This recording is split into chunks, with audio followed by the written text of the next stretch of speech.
What's going on, guys? It's your boy Ethan. Hope you're having a great day. Hopefully the YouTube caption didn't mess up this intro, but today at Boston Billiard, we're gonna hop into the session, obviously, play some poker, and today, rocking the Penn stock sweatshirt. Shout out to Barstool, shout out to Penn. Hopefully our bankroll will only go up just like Penn stock recently, so wish us luck. Let's get into it.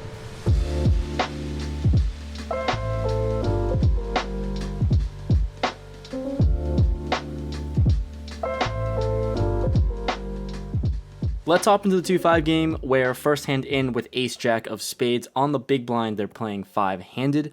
Under the gun opens it up to 15. Button makes the call, and playing short-handed out of position. I think we like a 3-bet here better.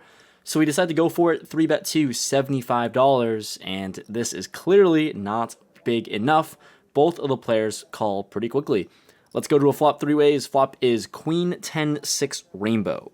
Yeah, 3 ways. This isn't really gonna be a c-bet from us. I check, not loving it. Under the gun player throws out a bet of $120.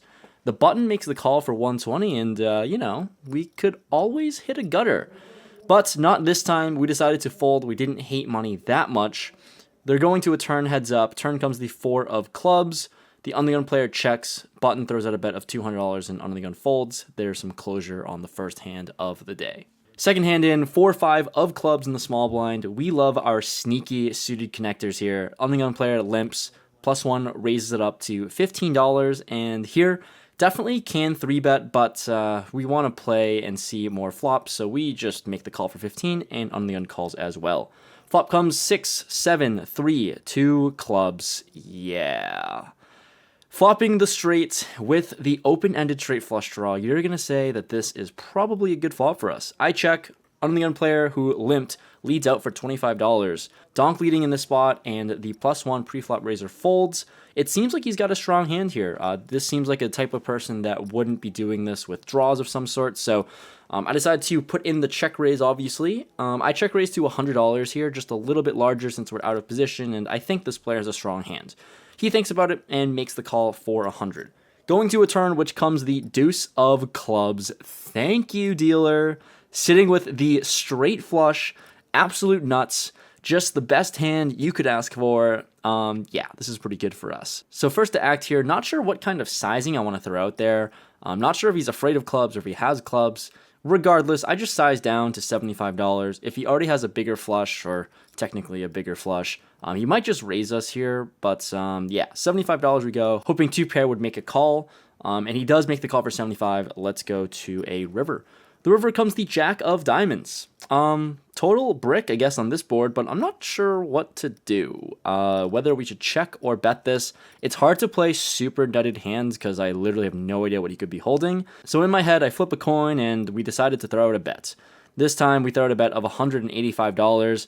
Not sure what we're going to get paid by. Hopefully just 2-pair holdings. He thinks about it, ends up making the call. We've got a high hand here with the straight flush, and yeah, we get paid in this one too with a decent sized pot. He later tells us that he had a set, so yeah, we definitely could have gotten more money on the flop there. But it's plinko high hand night, and let's see what amount we get. Nice little plinko board for the high hand. Straight flush to 6, always nice, and to get paid. We'll see how much we win. Up to 2,000 in the middle. Let's see if we can do it.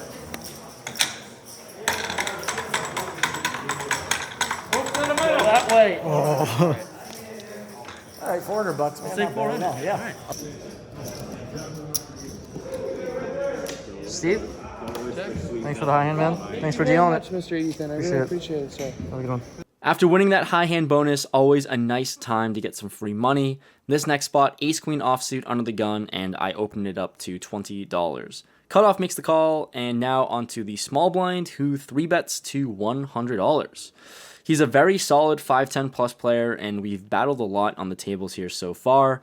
And I'm a little suspicious of this 3-bet here. It's a normal sizing, but against the under the gun opener, and he's in the small blind, it seems like he's got to be doing this with some sort of premium holding. Ace queen off is pretty hard to play against a solid player, and we're looking for very specific flops, and a lot of the time we're just kind of beat here. So with that said, I decided to just make my life a little easy by folding. The cutoff folds as well, and the small blind just flashes us ace king. So really proud of myself for this one. Just got to pat myself on the back here. Made a good fold pre-flop that you don't see that very often. Following hand, pocket eights in the small blinds. There are 3 limpers to us on this 6-handed table. We're not going to play for $5 here with pocket eights. I raise it up to $40 to maybe isolate, but isolation does not work. All 3 limpers make the call. Let's go 4 ways to a flop, which comes 6, 4, 7, 2 hearts. All things considered, I think this is a decent flop, given the fact that we do have an overpair and a gut shot. First to act in the small blind, I decided to c-bet $85. I don't know like what to do here besides just bet and see what happens. The under-the-gun limper makes the call, and now we get some news. +1 limper rips it all in. And this is not a small jam, it's a big one. $1,000 plus total in a stack. What, dude? Yeah, it folds to me, and I tank for a long time just to try to figure out what in the world is happening. Feels like I'm just stuck here the more I think about it. I feel like folding just obviously makes the most sense, but what kind of value hands could he have right now? Because I don't even know what to do. I double block the nuts of 8-5. Anyways, I don't know what kind of value hands would rip it all in for 1k plus, but I don't know if there are any bluffs either. So with that said, very confused. I elected on a fold, and the under-the-gun player just snap calls. So I guess we get to find out what happened at least. Definitely made the right fold when under-the-gun snap calls. We're off to a run-out.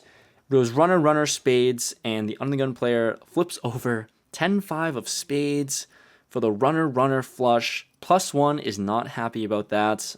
He doesn't show his cards, but he told us that he folded a flopped straight and a heart redraw. So I guess he had 8-5 of hearts. Wild hand. Really bad beat for the +1 player. And I guess that's poker for you. A few orbits later, picking up ace-8 of clubs in +1 with an under-the-gun straddle. First to act here with the under-the-gun straddle, I open it up to $40 because folding is boring pre-flop.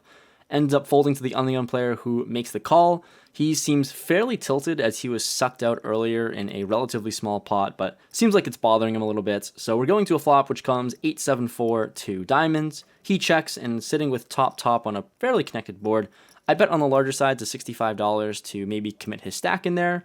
And yeah, he does commit his stack. He rips it all in for $200 plus, and I snap it off knowing he could potentially jam fairly wide. Let's go to a run-out, and good for us, we improved to trips on the river, but he flips over 3-4 of hearts.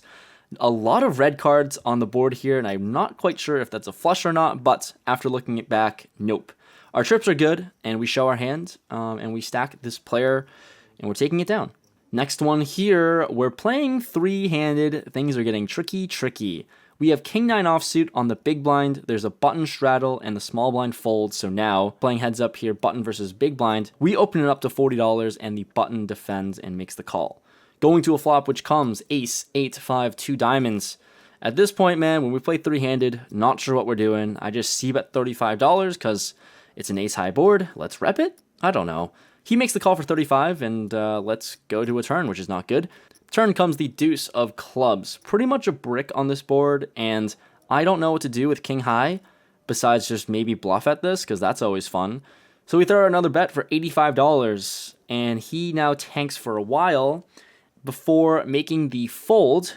Nice to get this bluff through. Literally, I have no clue what I'm doing playing 3-handed, but this worked out this time.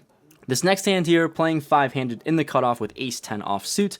On-the-gun player or the hijack player opens it up to $20. He's a super friendly guy, seemed like he's here for fun, and I decided to just flat here to keep my range intact. Other players fold, let's go to a flop. Flop is queen 4 rainbow. He puts in the c-bet to $30, and flop is pretty good with ace high. If I'm behind, I likely have 2 overs to a pocket pair. I make the call for 30, and let's go to a turn. Turn comes the ace of spades, perfect turn card for us. For the second time, though, he does lead out for $65. This is some cause for concern, but definitely not folding here when he throws out another bet. Maybe overplaying a worse ace, potentially. I'm not sure. We call, and let's go to a river. The river is a deuce, a total brick, and for a third time, he bets out again for $130. I don't love facing 3 streets of betting and 3 streets of aggression against him right now. Is he ever just bluffing here, or is he ever just, I don't know, having a queen and just playing standardly? I don't know what you want me to do. I don't know what to do. I tank, end up just putting in the call because, you know, folding's boring. He says I'm good, and he shows us 5-6 offsuit, so nice to just be a donkey there, I think. Folding's boring, and sometimes, you know, you bluff catch. An improvement from the ace-10 hand, we pick up ace-king of clubs in the cutoff. The player to my right opens it up to $20. This premium holding is going to let us 3-bet here. So I 3-bet to 60, folds back to him, he makes the call. Going to a flop which comes 10, 3, 5, 2 clubs. This is a pretty good flop for us. He checks, and I see about $40 to size down a little bit here. 2 overs, nut flush draw. I think we're just going to be ahead a lot of the time. So I bet 40, and he calls. The turn comes the ace of diamonds, and he checks, and this is just a great card, but I'm really unsure what we can get called by now, because I feel like his calling range is going to be super thin when this ace comes. I just check back with the really strong hand. I assume that I'm pretty much just nutted here. Let's go to a river. The river is the deuce of spades. The 4-liner here isn't really great for value, but we don't need to get value here because he does throw out a bet of $65. Given how I've played it, I've very much under-repped my ace-king, obviously, but I don't think we can really raise here in this spot with just one pair. Seems like an overplay. We just make the call. He shows us queen 10 of hearts, and we show our hand and take this one down. Not sure if we should have bet turn or not, but I guess we got some value on the river. No way in our lifetime. Last hand of this video. Once again, ace-king offsuit in the small blind. There's a hijack open at $20, and I decide to put in the 3-bet to 80. He makes the call for 60 more, and we're going to a flop out of position. Flop is deuce, 4, deuce, 2 spades. With ace-king high, I think this is an okay flop. This is definitely one that we just might size down to and see what happens. So we see bet $40, betting 1/4 pot. Pretty small bets, he thinks, and ends up making the call for 40. Let's go to a turn. The turn is pretty great. It's the king of clubs. This is easy for us to play now. Sizing-wise, I'm not entirely sure what to do, but I decided to size up to $175. Similar to last hand where I feel like I'm just way ahead when I hit my pair in this spot, but trying to get some value, maybe look like a bluff, but it doesn't matter. He ends up folding, and we are walking away with a profit today.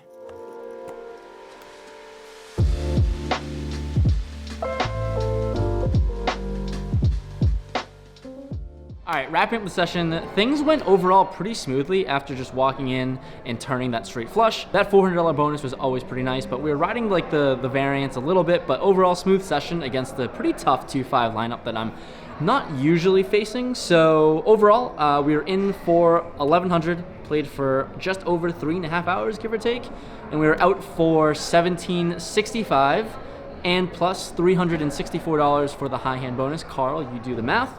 Good times, pretty smooth. We ran pretty well, and that's all I got for you guys. So if you enjoyed this video, leave a like. Thanks so much for sticking to the end. Subscribe if you're new. 65% of you guys have not subscribed to the channel, you guys watching. So it really helps support the channel. Hit that subscribe button, and I'll see you guys in the next video. I'm always posting Monday, Wednesday, Friday. Peace.